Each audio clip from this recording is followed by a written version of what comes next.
Ismin Su. Nihoyat birinchi vlogimni oldim. Rostini aytsam, vlog olishni anchadan beri xohlardim. Bugun esa nihoyat oldim. Xullas, bugun Xonobodga bordik. Qani bo'lmasa videoni boshladik. Ertalab 10:30da yo'lga chiqdik. Yo'l biroz uzoq ekan, taxminan 1,5 soatda yetib bordik. Men esa yo'lni videoga olib bordim, chunki birinchi vlogim bo'lgani uchun iloji boricha ko'proq narsani olishga harakat qildim. Va nihoyat soat 12lar atrofida biz yetib keldik. Borgan joyimizning nomi Fozil Monota ekan. Bu yer menga juda ham yoqdi. Salqin, ayniqsa bu daraxtlar xuddi tabiatda piknik qilayotganga o'xshadik. Mana hozir ichkariga kirib kelyapmiz. Keyin o'tiradigan joyimizni topdik. Hamma joylashib bo'lgandan keyin esa joyimizni bezashni boshladik. Mana hammamiz motor bilan bandmiz. Men ham yordam berib yuribman, lekin albatta kamerani ham qo'yib qo'ymayapman. Chunki hammasini videoga olishim kerak-ku. Oxirida qarasak, joyimiz ancha chiroyli bo'lib qoldi. Menimcha yomon chiqmagan. So'ng biroz o'tirdik, ovqatlandik, gaplashdik, umuman yaxshi vaqt o'tkazdik. Keyin men bu yerning tabiatini ko'rgim keldi, aylanib chiqdim va tepaga chiqadigan yo'lni topib oldim. Bu yerdan tepaga chiqib nima borligini ko'rmoqchi bo'ldim.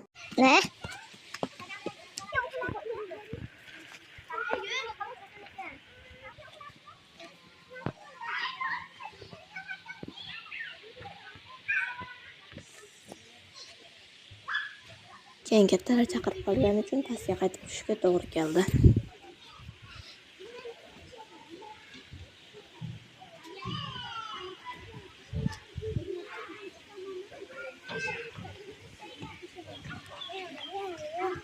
Keyin hamma ko'k shimliklar, shalvarlilar bilan to'planib shunaqa pishiriq yeb o'tirganmiz. Keyin hamma ketganini birpasdan keyin bilib qoldim. Singlim ikkalamiz birga qolib ketgan ekanmiz. Hamma adirning tepasiga chiqib ketgan ekan. Keyin men ham o'sha chiqolmagan adirning tepasiga chiqishga qaror qildim. Mana xohlasanglar zvukini chiqarib qo'yaman. Ko'rishinglar mumkin oxirigacha.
Tepadan tushganimdan keyin shu suvga maza qilib qo'lim tiqib o'tirganman. Chunki tepa ham quyosh, ham issiq. Bu suv vobshe muzdek, shunaqa muzdekki qo'lim muzlab qoldi. Keyin hammamiz birga pishirib yeganmiz. Soat 5:30-6lar atrofida Afsona bog'iga bordik va mana vlogning eng qiziq qismi boshlandi. Men lodkaga chiqishni xohladim va esimga tushgan birinchi narsa bu shu video edi.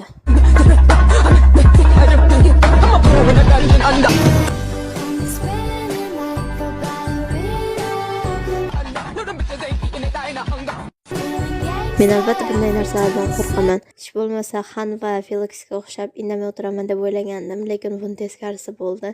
Men xuddi Hyunjindek rosa baqirganman. Xohlasanglar eshitishinglar mumkin.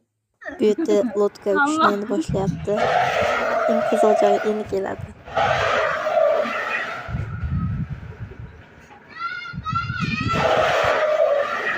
A few moments later.